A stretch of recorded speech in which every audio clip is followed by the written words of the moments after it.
Hey everyone, and welcome to the second episode of OMG, a anime podcast. I'm M. And I am G, and today we are going to be talking about four separate, different anime dubs. Different.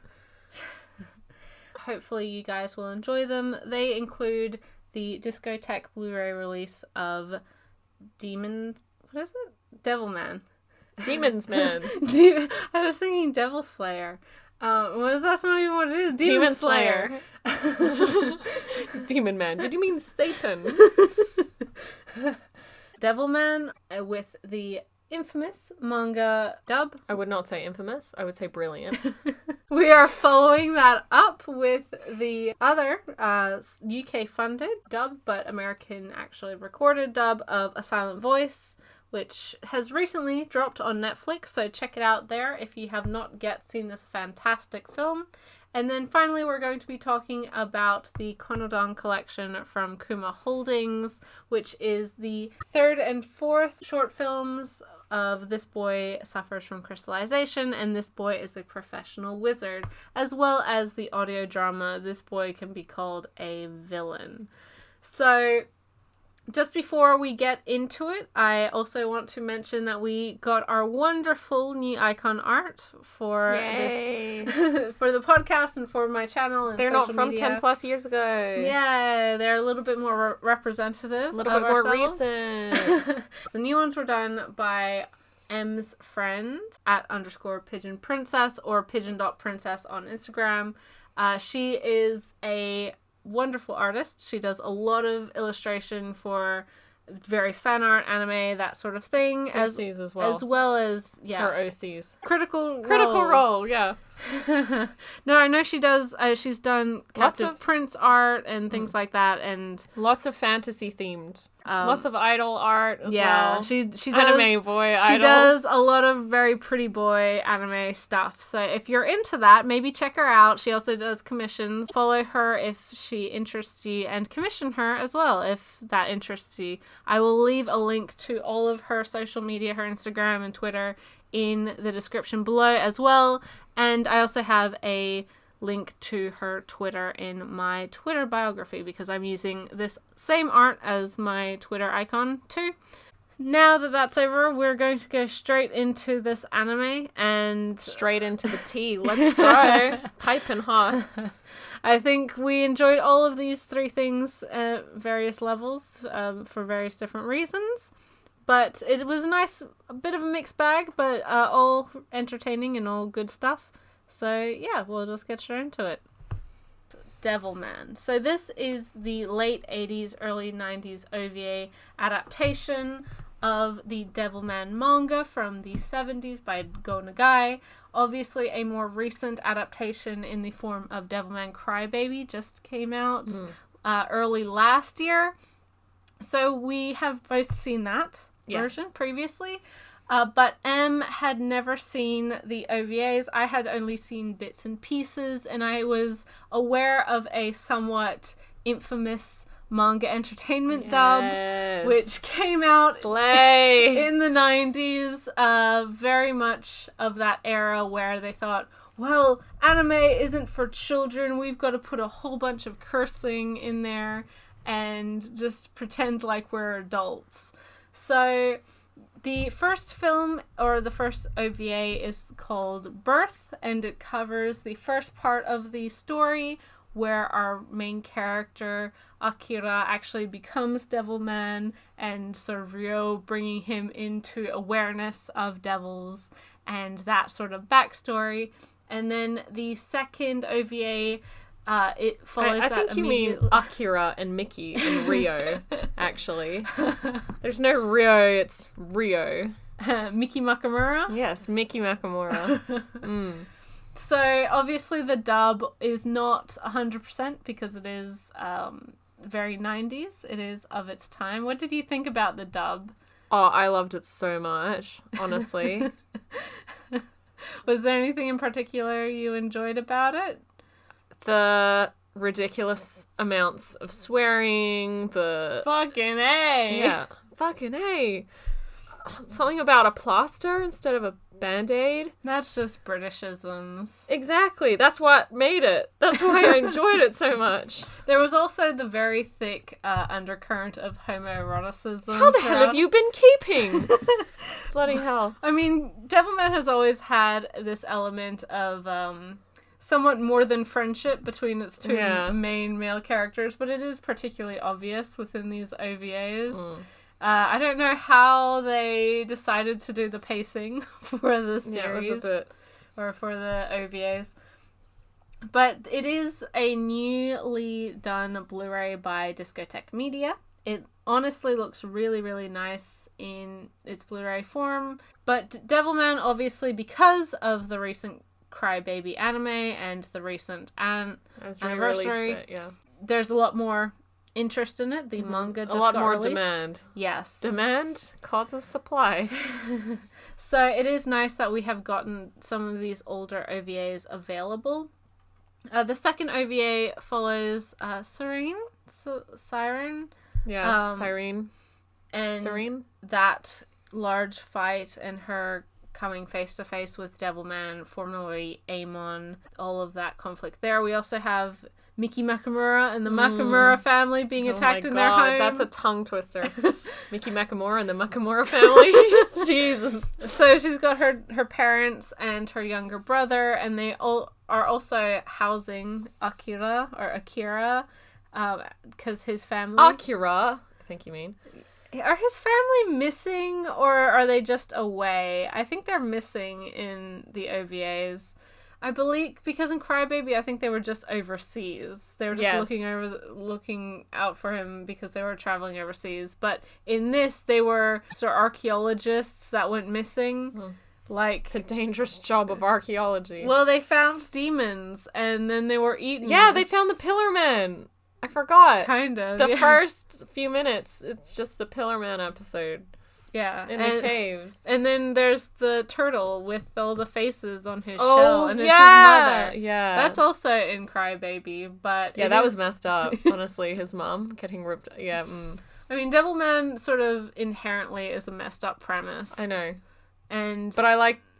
I was going to say I liked watching his parents get... No, I didn't like it, but it was effective?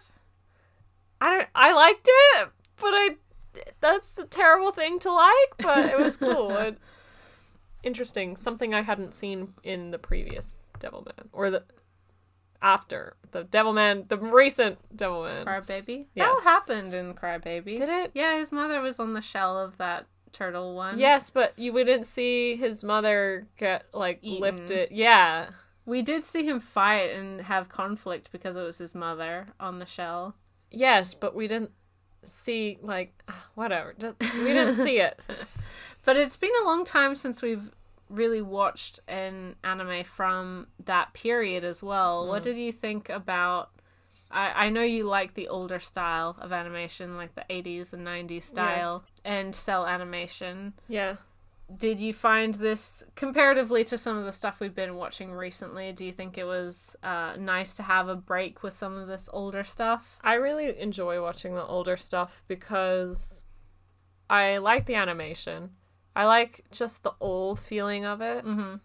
And even the dated dubs, even if it's not like a English ridiculous dub, it could be, it might be an old ADV dub, and I think I said this last episode, I just like the feeling of acting, I don't want to say the naivety, but the small town. It's not as, it wasn't as big as an industry, and it was very in its beginnings smaller and not as high tech, I guess. I don't know how to word it, but that's what I like about it. So, going off of the fact that it has an older dub, do you think it would be beneficial for a OVA, I guess, series like this to have a bit more of a broad appeal with a newer dub as well? No. No. Because Discotheque often does include multiple dubs, because a lot of older stuff does have various dubs. But I feel like, why would you watch it with a new dub? Because you want it more accurate to the source, damn it. No. But if you watch it without the dub, it's not accurate to pop culture. Because, as you said, it is like, oh, the legendary, infamous British dub. Like, if you watch it without, why would you do that? You certainly wouldn't get You miss out. You miss out. Everyone talks about it and how it's so funny. And it's part of pop culture in the Western anime, manga community. So it's like the JoJo scanlations. Like, what a beautiful duwang. Yeah, exactly. What? Like, yes, you might, I don't know. Just, it's kind of a meme. You're missing out on the pop culture side of things. If you're just a complete purist, it's no fun anymore. That's my opinion, at least. Yeah, you certainly with the newer dub wouldn't get lines like, oh, should I take my shoes off? I don't give a shit. Yeah. It'd probably be like, do whatever you want or something. It wouldn't be like too white bread, but it'd be like, do whatever you want, I don't care. I don't know. And I think with Devilman especially, that property, it does suit it that it has this sort of gritty, almost grimy style of dub where it is totally inappropriate and just... I feel like it suits the premise of what Devilman is. They should keep if they wanted to dub it, I don't know, if they had to dub it, if you had to get rid of the old one, I would say keep the like swearing in, but just how the hell have you been? Yeah, how the hell have you been keeping? Just make it less British if you had to erase the old one. But honestly, the old one's great. If you're gonna dub it, do it right, do it, I guess, accurate if you're going to redub it, because why would you just have two different dubs? Don't make them the same dub, but one's newer. But saying that, I don't want there to be a redub. I want there to just be the old, terrible, I guess. Dub. Yeah, Brit dub. quote. Yeah. So, going off of that, we also very recently rewatched A Silent Voice. This is a film that we actually saw in cinema. Yes. Subtitled when it first, I guess, came out here. Yeah. I have owned the Blu-ray for quite a while, but we had never watched the dubbed version of it. This is another technically British-funded dub. It was dubbed in the US, but Anime Limited mainly funded the dub for it. That's good. And so the UK release came out much, much earlier than the US release. Well, yeah. I believe the US only got A Silent Voice on disc late last year. Where I've had my copy of it for, I feel like, at least 2 years now. So it's a while. Big gap between the two. And we actually watched it this time with our mother as well. Yes.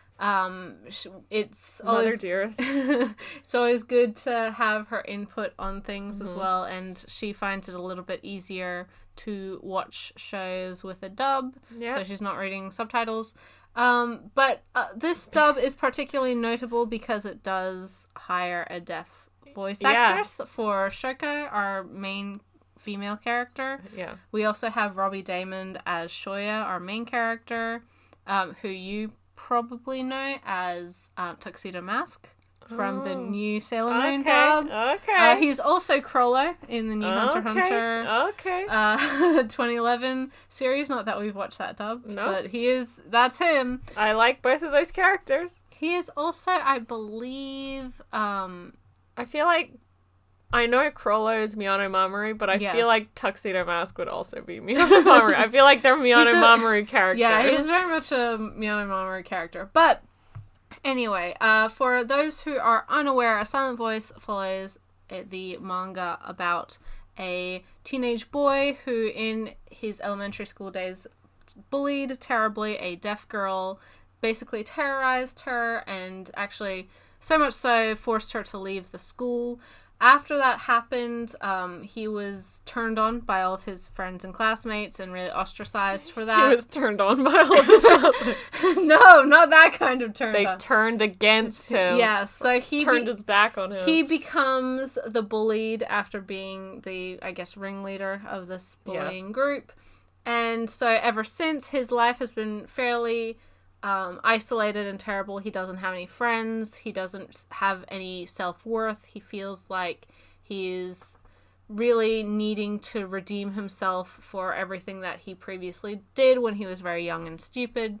And the film starts off with his own ideations of suicide. He's preparing for his death. He quits his job, sells all of his things, hoping to have the money to pay back his mother, who needed to pay for all of the several hearing aids that he destroyed throughout his 6th grade education. Fortunately, he does not commit suicide, and he actually meets up again with this girl. He's learning a little bit of sign language. He wants to make up with her. He wants to reconnect and sort of atone for his misdeeds and hope that they can build a friendship.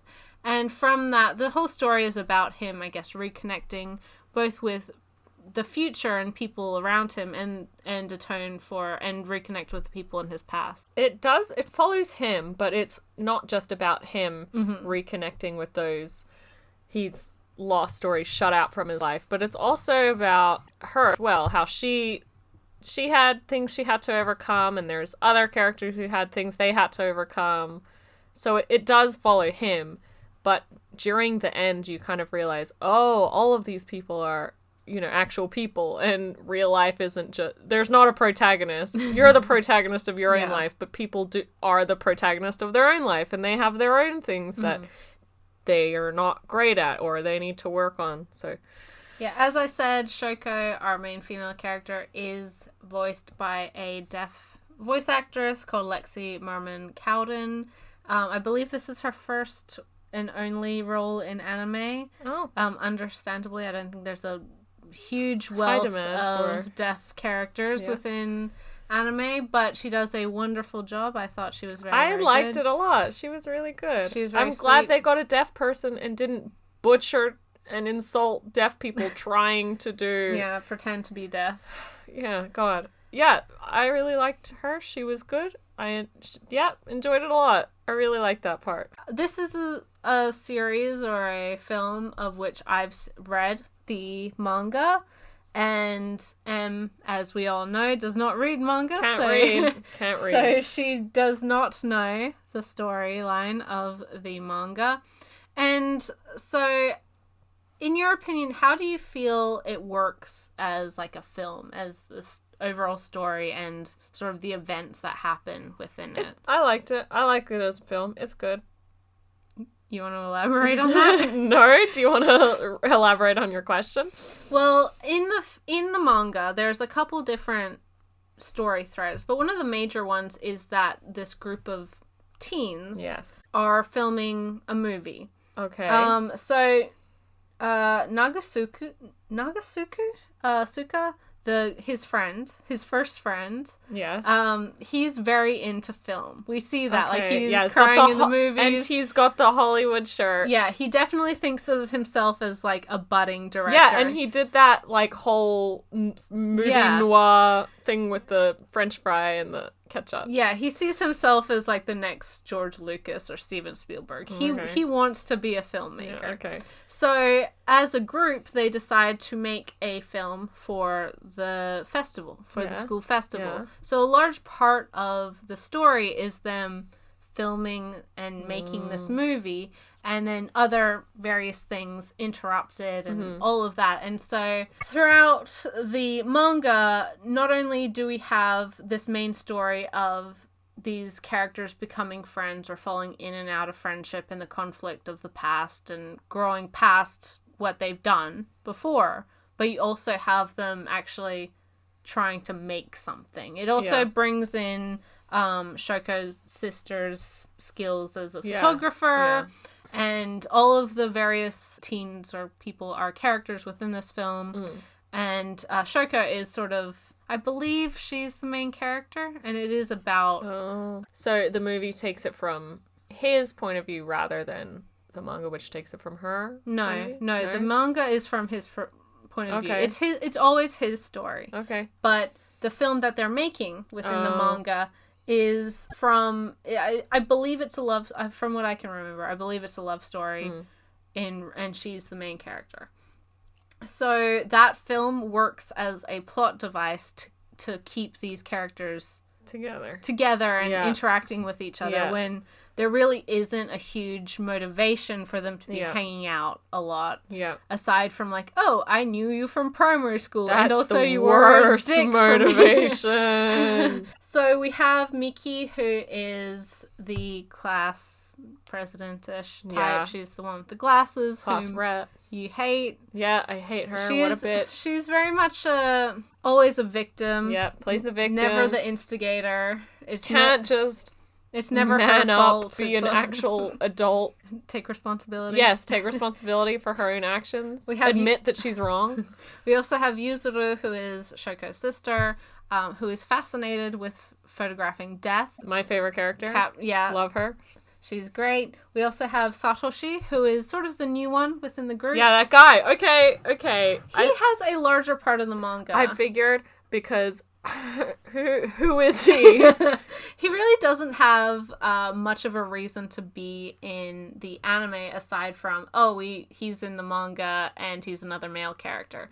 He doesn't have a huge role in the manga, but he does play a little bit more into why Miki in particular is very... Miki Nakamura? Yeah. Miki in particular is very protective of the fact that she was involved with this bullying in the past. Because Satoshi now is very... he's a good-looking young guy, Mr. Handsome. Yes! But in the past, he was the victim of bullying. He was overweight, not really liked, and so he was picked on throughout the entirety of relatable primary school.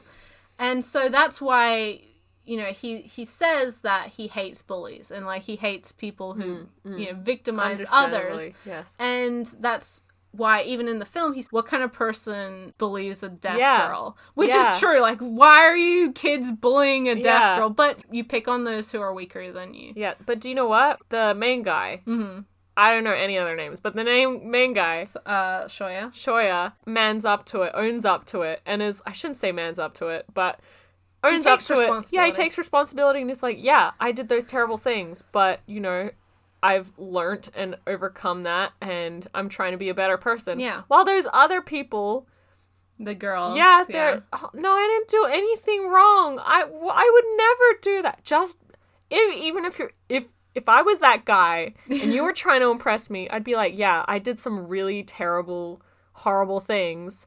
And I'm trying to fix that. I'm trying to better myself rather than just ignore it. I'm the perfect person. I didn't do that. And he's going to find out. He's going to find out that you did that anyway. So just say, I was a dick when I was a little baby child. Mm-hmm. Everyone's terrible when they're a little baby child. Baby children have no idea about being nice. So they're very selfish. I know, I was a little baby child.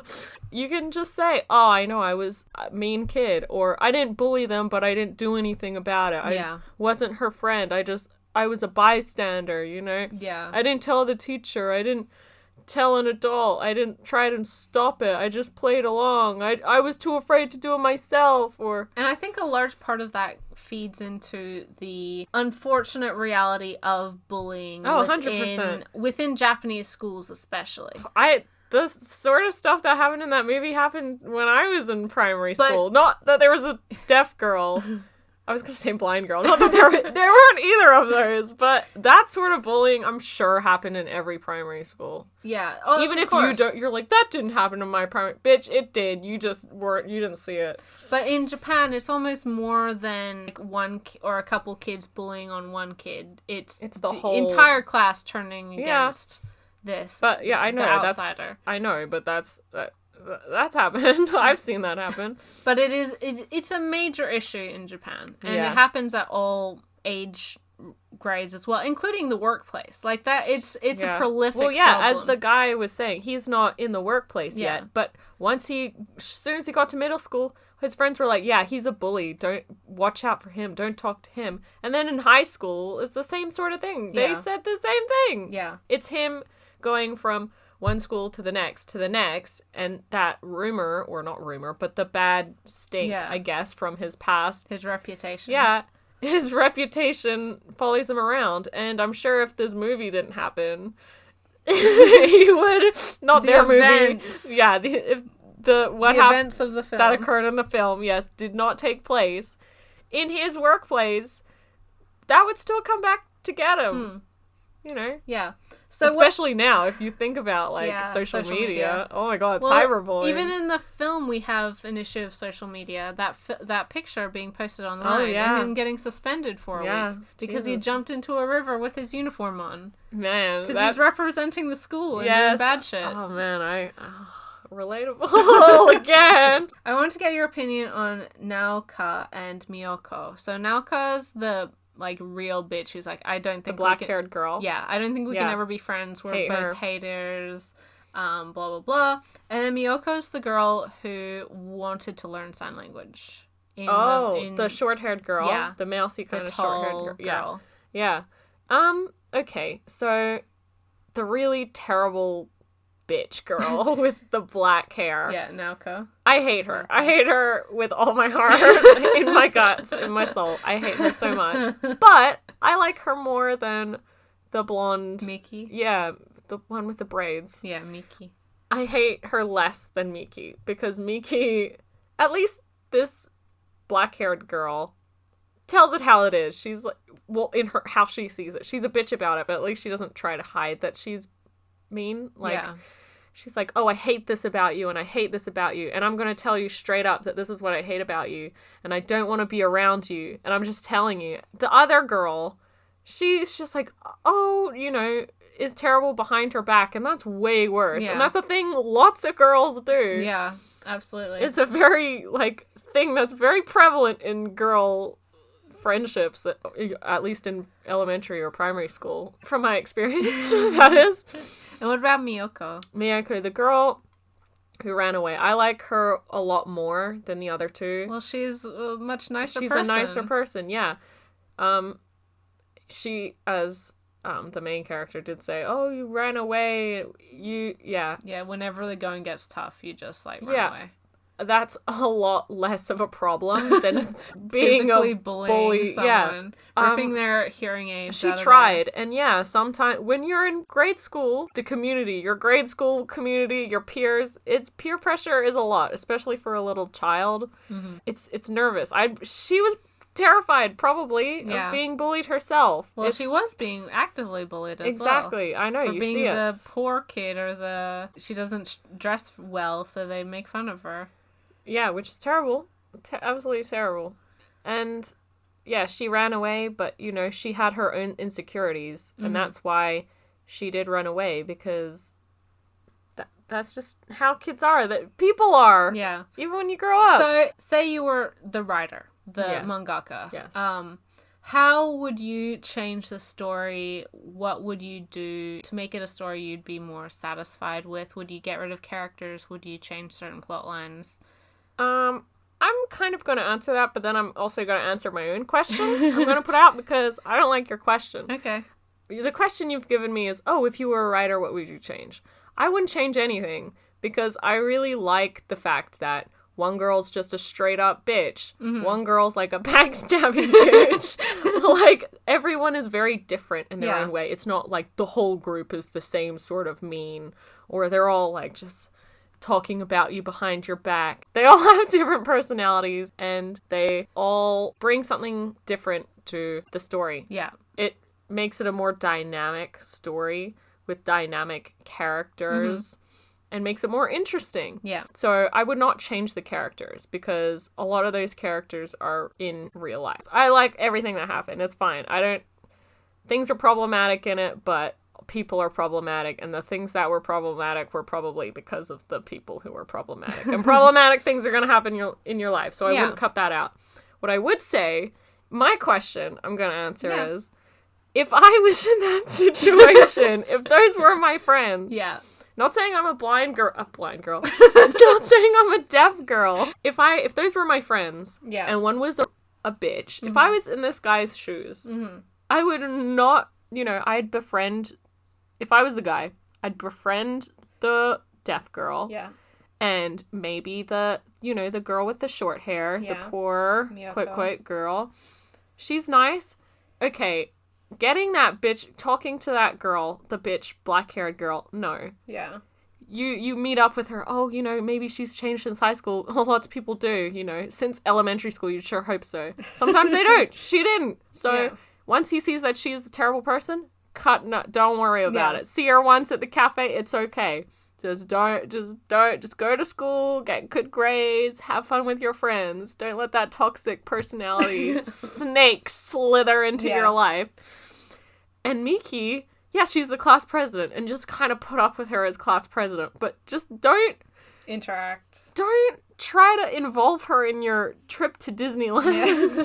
I think that's sort of answering the question that I was giving, because if it was me, I would, at the end, not have those two within the friend group. Yeah, exactly. All the other... In real life, I like how they kept it in the story. I was angry at the story, at the people in there. I was like, why the hell would you be friends with those toxic snakes, demons? Why would you have that in your life? Cut that shit right out. But those people gotta have friends too. Like, no, someone's gotta put up with it. She can have friends at her own school. I know. But they have plenty of friends. I'm happy they had those characters in the book, though, or I'm in not the saying series. Get rid of the characters completely, but I think it could work better as this story about friendship and redemption and it would be way better if everyone was just happy at the end and no one was problematic and everyone was great, but that's not how life works. I'm saying you can have those problematic people, but you don't have to force them into a friendship again. Yeah, exactly. Like you were mentioning, if I was because you were friends in elementary school doesn't mean you have to be friends in middle school, high school, in the workplace, university. When you die. No, don't invite Timmy, you're best friends with, when you're 3 years old and haven't talked to since. Don't invite him to your funeral, okay? Well, yeah. Timmy doesn't give a shit about you. Exactly, but I think because of all of the characters that are introduced, as you said, Miyoko is very... Miyoko, the short-haired girl? Is... It's understandable, and she's a good person. You can see why people would want to be friends with her. And by she's that a same good person. token... Yes. Satoshi, even though he's newer to the group, as well as Nagasuka, the film guy, they're not like old friends, but it is a good way to show that like new people come into your life and are better people for you than the ones in your past. Well, they're better people for you at this time. They might not be better people for you in the future, and they might not have been good people for you in the past, but you gotta focus on your present. Those two in particular really work well for the story because they were also people who were bullied relentlessly in their childhood. Yeah, it shows that they're way better than those bitches who got nothing. They've grown past it, and they've bettered themselves. And the moral of the story is, if you're bullied, don't worry about it. You'll end up being a way better person than those terrible... But even if you are bullies. A bully when you're young, it doesn't mean you're unable to change. Yeah, I know. Some people just refuse to change. And exactly. And that's, again... A lot of bullies don't change, though, because they've never been bullied. So if a bully does get bullied, then yes, they were bullied and they can change. But if you haven't been bullied... This is my logic. It's when you're put under that sort of situation, yes, it's very easy to make the wrong decision. And people do make the wrong decision. Good people make the wrong decision all the time. Yeah. So the other question I was going to ask you, because obviously I said that I've read the manga, and there's more, like quite a bit more story with them making a film and all of this. And I remember going into the film the first time when we saw it in cinemas. Yes. I was expecting a lot of the film to be focused on them making the film. The movie, yeah. And that's not part of the movie at all. At all. Yeah. Which was an interesting... Like, I think it was very effective on how they adapted it, but I was surprised that they completely removed that element and it still worked. Do you think this story works as just a 2-hour film, or do you think it could be even better with a full anime series or even 6-episode OVA? Well, I have never read... I can't read, so I've never read the manga. I don't know what it is like with the movie, but I actually really did enjoy the movie, and I don't think it needs to have that movie stuff in it. I really liked it how it was. If they did try to put the movie stuff in the movie, you'd lose a lot from the character stuff. Yeah, you'd lose a lot from the characters and what actually happens in the movie. A lot happens in the movie. Yeah. So if we had stuff in the movie, we wouldn't know about maybe her grandmother or her sister as much. You wouldn't get as much info or character development on the sister or even the friends, or you wouldn't get like little things. Like, I'd be totally fine with if they came out with a TV show or OVAs or something like that, if they remade it, pretend the movie didn't happen, but, you know, just different timeline or something, I don't know, but just made it exactly accurate or almost exactly accurate to the manga, then that would be fine. I'd watch that. I'd like to see the differences. Yeah. Be like, oh, that's what happened there. This didn't happen. And, oh, you know, that links in more with that. And, oh, I understand more about Satoshi? Yeah. Satoshi. Yeah, Satoshi. Satoshi? Yeah. I know about that guy. He's not just some meerkat that keeps popping up. Also, it is a very emotional film. Did you cry? I did not. Were you close? Yes. I did not. I saw Mom crying, wiping her eyes, and after the movie she's like, oh god, my eye hurts. So is all those tears you've been crying? Yes. Yes, like, it was. I only cried a little. I was like, that's a lie. I saw you. Heard you sniffling over there. Yeah, it was good. I know I definitely cried in the movies when I first saw it. And I forgot pretty much most of the movie watching it the second time. I tend to forget things quite easily. But I enjoyed watching it again. And it did hit me again. I was like, oh no, I love this. The feelings. It didn't make me cry. No. So for all of you who are listening, I'm sure you guys know you can watch this this film via Netflix. It has both the English dub and subtitled versions, and you can also get the American Blu-ray from Shout Factory at all, you know, online retailers, wherever you buy your anime from. UK has a standard edition release now. I have the previous limited edition release, which is now very, very, very out of print. And Australia also got a limited edition release, and I believe they have a standard version release now as well. So a lot of different ways you can watch this film, and obviously both in the original Japanese and with the English dub. I would also like to say that I really enjoyed the English dub. So if you haven't seen it yet, I don't know, if you're considering watching the English dub, watch the English dub. But if you're, a purist about subtitles, you can just watch it in Japanese. But I do highly recommend the English dub, especially since they did get a deaf person to voice the main character. I don't know if they did that for the Japanese. Did they? I don't believe so. Yeah, see, there we go. That's a point to the English dub. Watch it. They did get a little girl for Maria, though. Oh, well, Maria was cute in the English, too. Don't at me. It didn't sound like generic anime little girl. It sounded pretty good. Anyway, points to the English dub. I do just watch the English one. Support your local dubbing and licensing anime in the Western world. Support it. Watch it. I will also second that. I thought the English dub was very, very good. If you haven't had the chance to watch it in dub yet, you should at least give it a try. It's done very well. I thought all of the acting was top-notch, as expected, and it is still a very emotionally affecting film in either language. And so from that, we move on to our last thing we are talking about, and that is the recent Blu-ray release of the last two Konodan OVAs, or This Boy OVAs.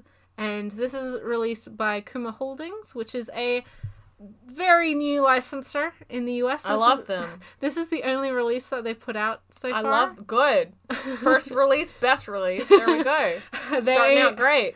They put onto a single disc both This Boy Suffers from Crystallization and This Boy is a professional wizard, as well as the audio drama This Boy Could Be Called a Villain. We're not going to talk about that, though. We're not, no. Shh. I will, we did watch all three and was not too impressed with the audio drama, but I will mention that it was alright. That it is sort of a amazing thing that they actually dubbed an audio drama. Yeah. Because companies haven't been doing that since probably the early days. Well, the end of Bandai. I think they were the last ones to do that. I think some Funimation releases had them too, but me as a 12-year-old, I would have loved to have all the Ouran High School Host Club, the drama suit. Oh, I would have loved that. Yeah, not so much something that's done anymore, but for those who are unfamiliar with this franchise of OVAs, they are 30-minute short films from a single director. She started animation when she was young. I believe her first short film came out when she was 18. Jesus. Talk about overachieving. She has done... What have I done? Nothing. She's put out 4 of these This Boy OVAs since. She's also done a couple 5-minute or so short films, and she also directed Meganebu, Megane Club. I believe that's what that show's called. It's not a very good show, but I will say that it manipulated me enough that I was tearing up at the ending. When I can feel it's manipulating, I just hate it. No, normally I don't like that, but they got me in the feels with a blind younger brother. I was damn it! God, they got him. They did a bait and switch and friggin' stabbed me in the heart in the last episode. I was like, how dare you? There was a couple good character moments in that show, but overall it was pretty not great. But these films are fairly, I don't know if infamous is quite the right word, but they have a very unique art style. Infamous? I love the art style. Well, some people don't. They're screw that, they don't matter. And the only thing that matters is me. So, if I like it, yeah, that means it's the best. Yeah, okay. So, you're welcome. The first 2 films were previously released on Blu-ray by Sentai Filmworks. They are This Boy Can Fight Aliens and This Boy Caught a Merman. Man, I watched This Boy Could Fight Aliens 8 times. Yeah. In a week. Why? Because you got the Blu-ray and I watched it and I was just starstruck. and then I showed all my weeby friends and they were starstruck and then we cried together and then I got a pillow thrown at me about how emotional it was. Yeah. What about Merman? Yeah, that was pretty good too. That was way gayer than I know. Alien. It was mostly the AI. Yeah. That one. Robotica. Yeah, that's the one I got a pillow thrown at me for. Yeah. That is one of her early short films that is included on that disc. I love that one. It is very good. So if you have the Blu-ray for This Boy Can Fight Aliens and you haven't checked out the special features, check out What's wrong with you? Check out her short films that are on there. But the premise of the 4 films are focused on young men, basically, who are struggling with something, usually social isolation or self-doubt, disconnect from others, things like that. They don't have much confidence in themselves, and they're usually self-doubt. Okay, whatever. They're usually put into a position where they come across an unusual situation and it's usually fantastical. Yeah. Like aliens or a mermaid, magic, or a wizard, or or something like that. Crystallization. Yeah, turning into a crystal like in Final Fantasy. So the first 2, as I said, you can buy off Sentai Filmworks. I'm sure they are very, very cheap, pretty much anywhere you can buy them. This most recent disc release, as again I mentioned, is Kuma Holdings' first license. It's their only license as of now, and it was dubbed by Sound Cadence Studios, so it does have a very professional sounding dub. I actually enjoyed Crystallization much more after hearing the dub. Man, we watched some really good dubbed things. Yeah. I mean, I'm not going to say Devilman was a really good dub, but I really enjoyed it. But the other 2 were really good dubs. Yeah. I mean, dubs can have a bad rap sometimes, but I think, especially because we watch a lot of stuff in Japanese first, so we don't really watch that many dubs because recently. we used to watch a lot of dubs, you know, when we first started. So just watching it now, it's like, oh, that's J. Michael Tatum. Oh, that's Bruno Palencia. Yeah. Oh, it's just a bit like, oh, I can't get that other character you've done out of my head. Yeah. I don't know. It's a bit like that a little bit. And sometimes I think, oh, no, But yeah, not too many voices that you're familiar with. Yeah, no, I really enjoyed it. I really liked it because I don't recognize them and they don't all have the same voice for every character. Yeah, so they do. Both of these short films, Wizard and Crystallization, we had seen previously. Crystallization we watched, not Crystallization. Wizard we watched week to week. It was actually a series of 4 10 or 15-minute episodes. Yeah. That was always disappointing because it was never 30 minutes. The only reason it was disappointing though. But it was a series of short episodes in a short episode slot with a bunch of other series that were, you know, a couple minutes long. And then Crystallization, I previously owned the Japanese DVD copies of both of these films, which do have English subtitles, and were the only way you could get like a legal physical copy of these films previously. But as I said, now we have this Blu-ray release. Also, I must mention that the Blu-ray release is regionless, so if you're anywhere in the world, buy it, you can watch it. I know you already own it, but I kind of want to buy all of them. Okay, well, you got money. Do I? Do I have money?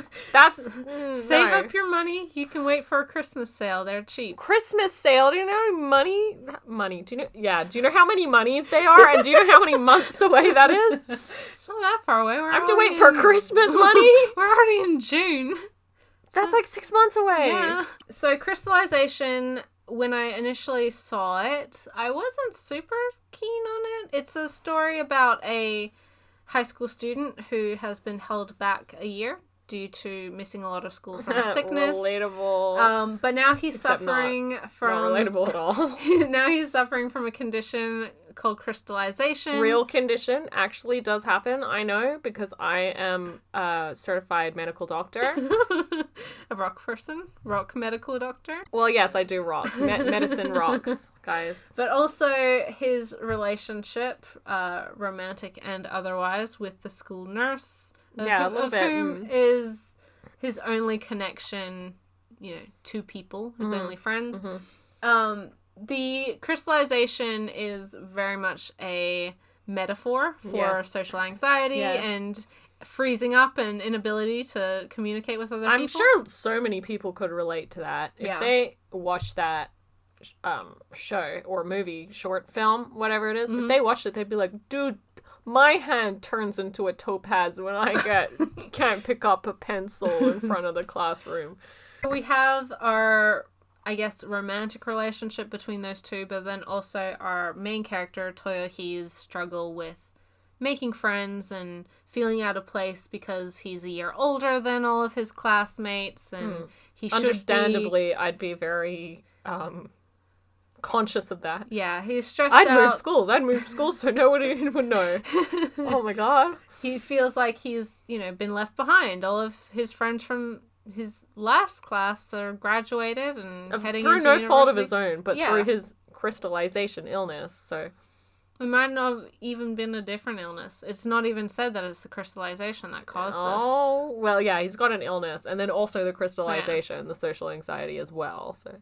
But watching the dub... That's a type of illness. Yeah. Yeah. But when I saw these subtitles, I think I was a bit too preoccupied with just like, oh, I don't like a student-teacher relationship. This is like, I don't approve of this. That I didn't really focus very much on the other aspects of him finding friends and, you know, gaining confidence in himself. And whilst I'm not going to condone student-teacher relationships, I will say that they don't actually start a relationship, quote-unquote, until after this kid has graduated. Do you know what? I'm going to talk... And he's also older. Like, he's not actually... He's 18 or whatever, so... Whatever. I'm gonna talk about this because, okay, I don't think student relationships or whatever, or student-teacher relationships are good. No. At all. No. Yeah. So I don't mind it being in the show because it's pretty common for, I wouldn't say like everyone does it, but if you went to high school, there was always, you knew someone had a crush on the hot teacher or something. There's always a student that's crushing on Mr. Johnson or Ms. Carey or something. You know, there's always a student who is interested or thinks a teacher is hot. But the thing is, that usually, hopefully, never turns into anything. And teachers are generally supposed to be responsible people. So the one thing the hang up I had on this short film was that they got together at the end. I think it was totally fine for the guy to, you know, have a crush on his teacher or his nurse. Fair enough, because the nurse is the only person they spend the most time together. He sees the only one who he can talk comfortably with, you know. And there was, like, some suggestive thing. Well, there's a scene where he's like, oh, do you want to touch my crystals? He didn't say it like that, but, like... Yes, you know, he did! He, like, lifts his shirt up, and his torso is crystallized. No. No, thanks. But he lifts up his shirt, and it's all crystallized. It's all, like, a mineral or crystal. And the doctor is fascinated, or the nurse, he's fascinated by crystals. He's a rock daddy. He's got all the crystals. Don't say rock. That's what they're called. Because you're a parent of all the little crystals you got in your room. Is this a geology thing? No, it's just like a Twitter thing. It's a Tumblr thing. It's a millennial thing. I don't know. Anyway, he owns lots of crystals, he loves crystals, he's talking about their healing energy or whatever, which I think personally is bullshit, but he loves crystals, and so he goes, oh my god, and he like touches it, and in the show we see it's kind of like, it gets a little bit, oh, he's getting a bit too close to him. A teacher shouldn't be getting too close to a student, but I'll excuse that, because I want to think of it as it's from this kid's point of view, and this kid is like, in high school, he got hormones, he's a boy, and he likes this teacher, and this teacher's like, oh, cool crystal torso, and in his mind, he thinks that it's, like, a little bit more suggestive than what it actually is, like, it's his point of view, and his mind going a little bit crazy, rather than what we're seeing being reality. It's more what we're seeing is what this kid is experiencing, or what he thinks. Yeah. So, yeah. But then at the end they got together and I was like, no, sorry. At least he's actually 18 though. At least he's not like... Yeah, I know, but still. No, I'm not excusing it. I don't think it's a good thing. But I'm like, at least he's 18. Compared to some of the teacher-student relationships you see in manga and anime, which are like, oh, 14-year-old and 24-year-old. Or the worst one of all from Cardcaptor Sakura, like an 8-year-old and a 27-year-old. I thought that was a kid's show. I'm sorry, what? It's fate. It's fate. They're oh my meant god, to be it's together. Clamp.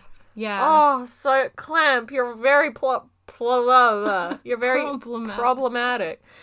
Yeah, that was not good. God, Jesus Christ. 8 and 27. Yeah, something along those lines. I know that's only... I was going to say only 9 years apart. 19! 19! 19 is stretching it a little bit. Stretching it! Stretching it, yeah! Oh, 19 years age difference, no problem. Well, some people get together like 10 years difference. It's not too bad if you're older. Right? But if one of you is 8 and one of you is a full-blown adult who can buy alcohol, drive a car, teacher. And vote. Oh my god! Even more. Oh my god! It's their class teacher! It's her boyfriend. That's teacher. That's completely inappropriate. Yeah. Okay, does the teacher think of her as... No! That's not what I wanted to hear! Because, you know, little kids always have crushes. They're like, I'm gonna marry you when I get older, Dad! And the dad's like, yeah, okay, weird. Daughter of mine. Right? That weird shit happens all the time. No. No, Clamp says it's fate, and that's true love. Clamp, stop. No, that's not good. Yeah, it's in, like, the first volume, or first or second volume. I'm not going to talk about this anymore. Let's go back to the other thing. I think 18 and, like, I don't know, 23 or whatever is not that bad. Yeah, no. Comparatively to the teacher only 23? He's youngish. He's, like, in his 20s. You graduate college at 23, yeah, but he's only a nurse. Yeah, exactly. You don't need do like nurse training. You don't, but it's not like a doctor's training. Nurse training's only a couple years. Yeah, 18, 19, 20, 21, 22, That's 5 years. Yeah, okay. He could be 23. He's probably like 23, between 23 and 26. He hasn't aged well. Nursing hasn't done him good, man. He's done him dirty. Yeah, needless to say, when I was watching he is a high school nurse. When I was watching the Japanese, I was very, like, focused on that point. Like, I don't like the romance between them. And I still don't think it's a necessary subplot to it. Because you're reading it, it sticks more in your mind. Yeah. You're paying more attention to it because you're actively taking part in reading it and committing it to your mind. While as if you're listening to it, it's passively. I think listening to it passively it helped me listen to like all of his self-doubt stuff and his interaction with his classmates and other things. Yeah. So it's not just like, yes, I'm a gruff and because nurse. It's in our language, you can our language. The one I can't speak. Because it's in our language, we can understand, like, the subtleties. Yeah, the nuances of the language. Like, what's wrong? And as opposed to, what's wrong with you? Such a little bit different. And you wouldn't understand it unless you spoke English.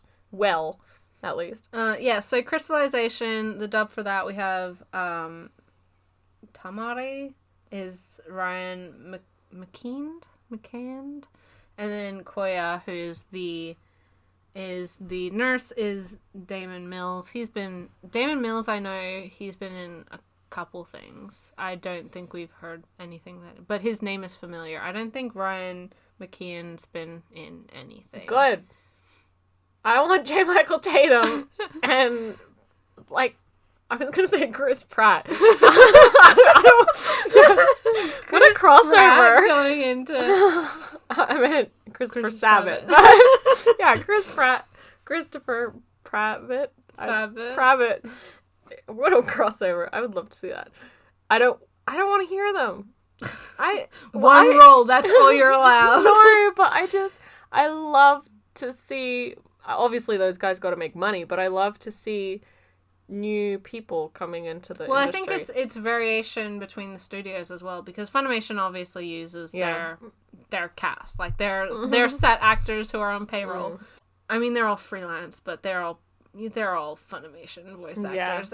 But Sound Cadence and like Bang Zoom and a lot of the East Coast dubbing studios, they don't get a lot of, or even the LA based studios, they don't get a lot of I mean, comparatively to like Funimation, they're not nearly as prolific. Yeah. Or they are, but we haven't watched that many shows with them in there. So anyway, we followed that up with This Boy is a Professional Wizard, which is honestly one of my out of like all of the actual short films. Before we talk about wizards, can we just talk about crystallization? Yeah. Okay, yeah. So the rocks. So M is a geology student. So she has Why you gotta call me out like that? I was just gonna be an avid rock fan. The rocks, they were like, oh yeah, this is this, and I can tell because it's got lines, and because it's transparent. Oh, okay. No, you can't. You can't tell it's that because of the lines. What are the lines? You mean cleavage planes? Planes of weakness? Cleavage is my weakness. But translucent? What do you mean? Most minerals are translucent. Oh, sorry. You didn't say translucent. You said transparent. Even though it's a colored, so it's not transparent. It's translucent. Oh, anyway, but it's just raising her head again. But what did you feel about a story that did use, I guess, minerals in such a way? Oh, I liked it because obviously I'm a massive nerd. But not massive in the rock type. I mean, like, I don't mean like very keen. Yes, I'm a very keen rock nerd.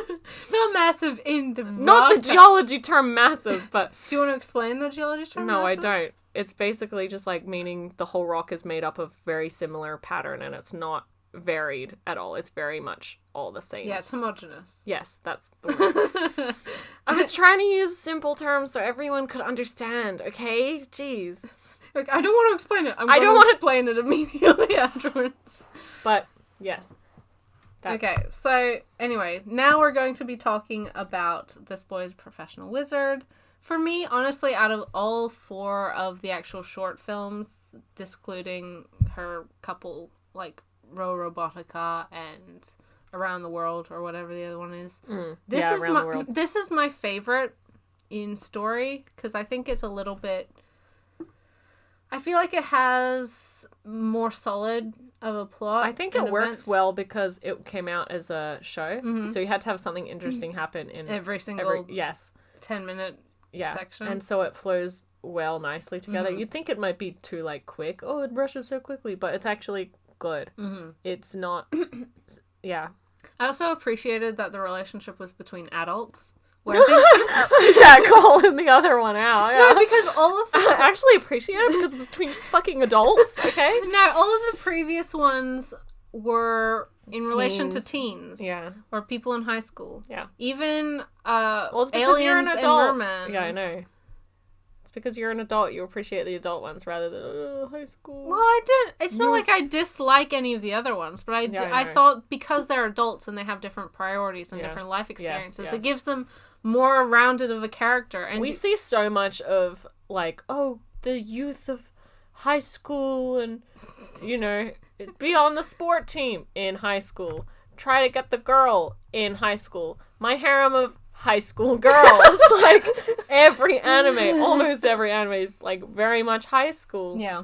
But I think that because they are adults and they do have a bit more of a personality and life experience, that their actual development of a relationship is and their more... life experiences too. But it's more... There's more to be invested because they act like an actual couple or people who are interested in each other, and you can see, like, why each of them is interested in each other. Yeah. So it's a more well-balanced relationship, and you can understand, like, why they want to... Opposites attract.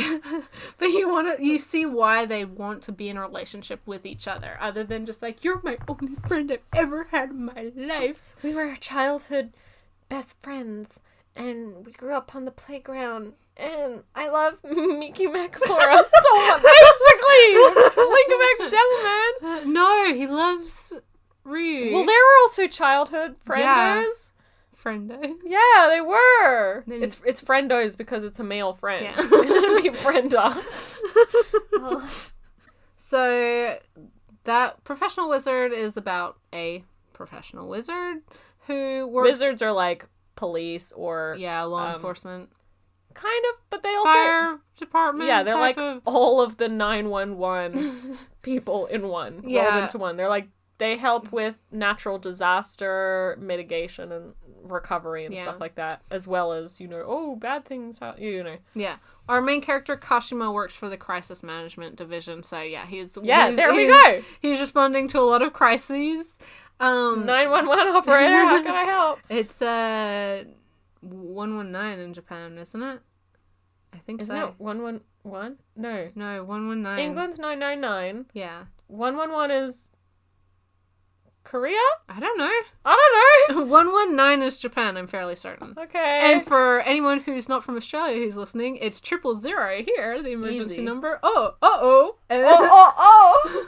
That's all you need to remember. You just gotta scream 3 times and you'll realize, oh. So we have Kashima, who is voiced by Howard Wang, who is... I love him. The only voice that I recognize him from, he is Gwang Hongji from Yuri on Ice. I do love him.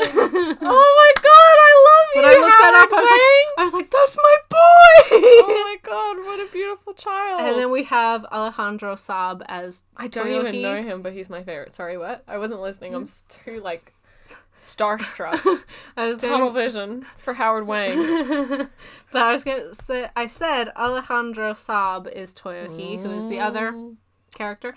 So for this short film, we have 2 individuals meeting at a bar. One who is a professional wizard who works for the government, basically, in crisis management. The other who is just a freeter, goes around, earns a little bit of money, and then goes to the next place. A backpacker, basically. And they sort of hit it off at the bar. Couch surfer. And they hit it off at the bar, and as M said, he's refreshingly straightforward. Yeah, he's very blunt. He knows what he wants, he goes for it. He doesn't play no games. Get to a man that don't play games. Just so you know, I'm falling for you. And M's like, thank God, I need someone like that, because otherwise I'm just going to be second guessing until... He didn't text me back for like 4 days. What the hell? So yeah. You hear the desperation in my voice, and then your pause. So yeah, they hit it off, and they sort of build their relationship from there, and then our main character... Kashima has to balance his work with actually having a life, basically, and finding value in himself. And also his mental health. Yeah, well, finding value in himself outside of his magic ability. Burnout, bro. Yeah. Because his health is deteriorating so bad. Yeah. Because he doesn't have a social life. Yeah. Yeah. Yeah. And this idea of... What a nerd. And this idea of self-acceptance and finding value in yourself outside of your individual talents and, you know, trying to reason why someone would like him for him and not just because he's cool and good at magic, which is, I think, fairly applicable to anyone who has a talent. I think you do sort of question, do they... A talent, how they look, their job, their income... Anything. Yeah. If you have something worth, that's worth good, having. Yeah. People you could attach doubt themselves to that. You could doubt why people actually like you. Yeah. And I think that's why I enjoy this one so much outside of the other ones, because it is a very, not just relatable thing, but I think is a very common thing because of the many forms that it can take, and this idea of valuing yourself and your achievements, but also like recognizing that you're a separate person outside of your work or your family or whatever, or your hobbies. Because unfortunately a lot of people don't do that, and it does lead them to burning out or attaching themselves to this thing that they perceive gives them value for so much that they just do break down. And it's only the people who care about you, the people who love you, who can encouragement to realize and work on yourself and to correct that misinterpretation, that assumption. We're very quiet over here. Yeah, I'm listening. I'm just listening. Compared to Crystallization, what did you think about this one? Compared to Crystallization, I don't know. They're both good. I really liked the pacing more in Wizard. Also, I don't know, I like the effects a lot more in Wizard. I don't know why, because Crystallization had some really good rock imagery. And I'm not just saying that as a rock nerd. I'm saying that as crystals are pretty. Yeah. They look, the galaxy, there's a star scene in that show, movie, whatever it is. But Wizard, I don't know, I liked it a lot. There was a whole scene where it had like completely different animation, where it was kind of like sketched figures, black and white, and then all the background was just patterns and traditional Japanese doors, Japanese masks, like kind of like flying around the screen. I think laughing at him, like it was interesting imagery. And because Wizard kind of has that very Japanese-y style to it, like it's got he wears the traditional clothes outside of work, and he has a very traditional house. Yeah, there's lots of traditional aspects put into it, unlike Crystallization, which is like very modern Japan, and it's a high school. Yeah, it's a high school, and he dyes his hair blonde, and he wears a school uniform, and it's Crystallization could be applied to anywhere, while Wizard could be it's very Japanese. With a lot of the Japanese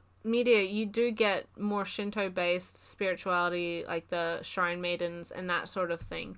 Or it's set in the West with magic, or it's Little like Witch Academia. Little Witch Academia, even Fullmetal Alchemist is like kind of magic. It's alchemy, but it's like, oh, it's kind of... And that's a Westernish sort of setting as well. It is a bit unusual to see a series or a film or whatever that is just straight up, oh, magic with a Japanese setting. And it be elemental type of magic as well. I like the fact that the magic is just very Japanese. He uses a Japanese fan to cast the spell. Like the Tengu. Yeah, very Japanese. It's because, English or Western magic. Oh, the wand and the broomstick and the... Yeah. No, there's none of that in this. He uses his fan to whip around. Create illusions. Yeah. Whip around. Whip around. Well, that's the sound a fan makes. Okay. And I know we weren't going to discuss it, but you also watched This Boy Could Be Called a Villain. Criminal, whatever. It's villain, but they're criminals. They don't get to be called villains. They're just all... It's criminally overrated. Yeah. That one is very much a... Stole my time. It's an audio drama, and unlike the other ones, because it's a drama CD type thing, it has a main female character, which I would say is more so like an insert character for the listener to insert them into the scenario. Was the second best character in that whole thing. Yeah, the first best character was the little boy. K or Jay K. Or whatever his name is K, and he's cool. Except for his 14. Ponytail. Yeah, no, cut that ponytail off, everything's fine. Or just put his hoodie back up. He was wearing a hoodie, wasn't he? Yeah, but it was down. Yeah. You only saw him from the front, aside from in the CGs, where she was lying on his lap. Yeah, exactly. And then you saw the ponytail, and then it was all over for me. Not in a good way, like, nah, that's it. I'm done with this. Anyway, he was best character, she was second best character, everyone else can just, like... Boss. No, hated Boss. Yeah, Boss is just hated terrible. Boss. The FBI guy was weird. I like Justice. He's annoying. He's earnest. There we go. He means well. He's earnest in an annoying way. Yeah. And then but he doesn't listen to Seven. her. Why? Seven was... Oh, God. I usually like the pretty boy Miyano Mamoru sort of characters. Why do you call him Miyano Mamoru? Because they are! That's not a Miyano Mamoru character. I'd say Boss is more a Mamoru character. Yeah. I don't know. I don't like... He's like very pretty boy. Yeah. Seven. And usually I'm like, hell yeah, boy. He knows about fashion. He wears a scarf. Oh my God. His hair's longer than mine. Yeah, exactly. Long hair and a scarf. Well, it's not that difficult to have hair longer than mine. But longer than yours, yeah. Anyway, so, yeah. I usually like those characters. That's all chill with me. Sort of androgynous. Hell yeah. Nah, I just didn't like him. Yeah. It's like, oh my God, you're so full of yourself. And I just hate this. Yeah. That's my thoughts. How did you feel as our female included character? Because that one is a very different structure from the short films, because it's not really like a romance between... Yeah, it's her realizing her own inner strength, which is great. Yeah, the inner strength of this female character. One, there's a female character. Yeah. It's not just like there's two never boys, a female character. Two boys trying to kiss like all the other ones. So it is very different, and I thought it was interesting that was included in this franchise, because it's technically regarded as the third entry into this one. Because it came out before Crystallization and Wizard. It was released before that. Yeah. I liked her. I liked that because I didn't like how she acted like, kind of meek. Yeah. But the things that she was being meek about, very understandable. Lots of people do buy things just because it's a trend, and lots of people do get pushed into buying things just because the lady in the shop or her friends told her it looked good on her, even though she hated it, but she bought it anyway because, people told her it looked good on her. And like, you shouldn't buy that. That's like the old ones. But I really like this style. It's like, yeah, but that's so last season. And like buying into that. Yeah, lots of people do that. I've bought into that at some point in my life. Everyone does, but the way she was acting about it, she was just a pushover, which is not. She was all very meek about it, wouldn't stand up to it. But isn't that what the character development is for? Yes, that's exactly why I liked it. Okay. Because she overcame that. Yeah. You have to have character development. So that was our thoughts on 3 things. The Devilman OVA, the Kyoto Animation film A Silent Voice, and Kuma Holdings' recent release of the Konodan Collection Volume 1, containing This Boy is a Professional Wizard and This Boy Suffers from Crystallization. Thank you all for listening once again. It's been fun. I know it took a little while for us to get another one of these podcasts out. I know we didn't really say we were going to keep a schedule on these or have any surefire release dates for any of them. But we have been very busy, so it does take a little while for our schedules to match up. Next month in July, we are also going to go see Children of the Sea in cinemas. I am so excited that that's coming here. So we will definitely share our thoughts on that, but hopefully we'll have an episode out before that, before a month has passed. Hopefully. We'll see. We should. But thank you guys so much for listening, as always. I'm Am. And I'm G, and this has been the OMG Anime Podcast. We'll catch you in the next video. Bye till then. See ya.